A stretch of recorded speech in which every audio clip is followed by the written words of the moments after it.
नमस्कार बच्चों, कैसे हो आप सब। आशा है स्वस्थ और मस्त होंगे। बच्चों, आज हम एक बेहद प्रेरणादायी कहानी सुनेंगे। कहानी का शीर्षक है फूटा घड़ा। आइए सुनते हैं कहानी फूटा घड़ा। बहुत समय पहले की बात है। किसी गांव में एक किसान रहता था।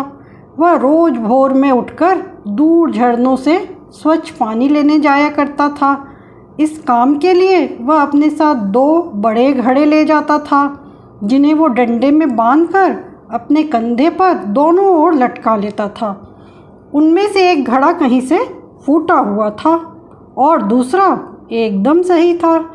इस वजह से रोज़ घर पहुँचते पहुँचते किसान के पास 1.5 घड़ा पानी ही बचता था।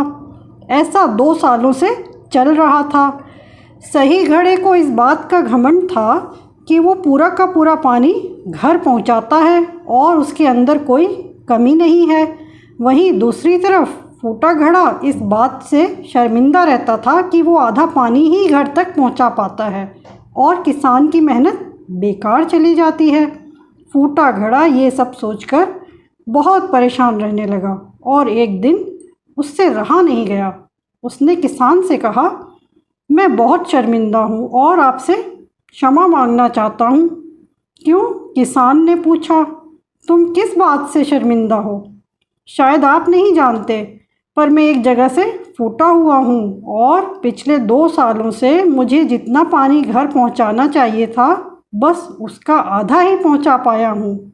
मेरे अंदर ये बहुत बड़ी कमी है और इस वजह से आपकी मेहनत बर्बाद होती रही है। फूटे घड़े ने दुखी होते हुए कहा। किसान को घड़े की बात सुनकर थोड़ा दुख हुआ और वह बोला, कोई बात नहीं, मैं चाहता हूँ कि आज लौटते वक्त तुम रास्ते में पड़ने वाले सुंदर फूलों को देखो। घड़े ने वैसा ही किया। वह रास्ते भर सुंदर फूलों को देखता आया। ऐसा करने से उसकी उदासी कुछ दूर हुई, पर घर पहुँचते पहुँचते फिर उसके अंदर से आधा पानी गिर चुका था।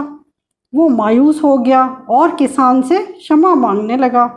किसान बोला, शायद तुमने ध्यान नहीं दिया, पूरे रास्ते में जितने भी फूल थे वो बस तुम्हारी तरफ ही थे। सही घड़े की तरफ एक भी फूल नहीं था। ऐसा इसलिए क्योंकि मैं हमेशा से तुम्हारे अंदर की कमी को जानता था और मैंने उसका लाभ उठाया। मैंने तुम्हारे तरफ वाले रास्ते पर रंग बिरंगे फूलों के बीज बो दिए थे। तुम रोज़ थोड़ा थोड़ा करके उन्हें सींचते रहे और रास्ते को इतना सुंदर बना दिया, जो आज तुम्हारी वजह से इन फूलों को मैं भगवान को अर्पित कर पाता हूँ और अपना घर सुंदर बना पाता हूँ। तुम ही सोचो, अगर तुम जैसे हो वैसे नहीं होते तो क्या भला मैं ये सब कुछ कर पाता।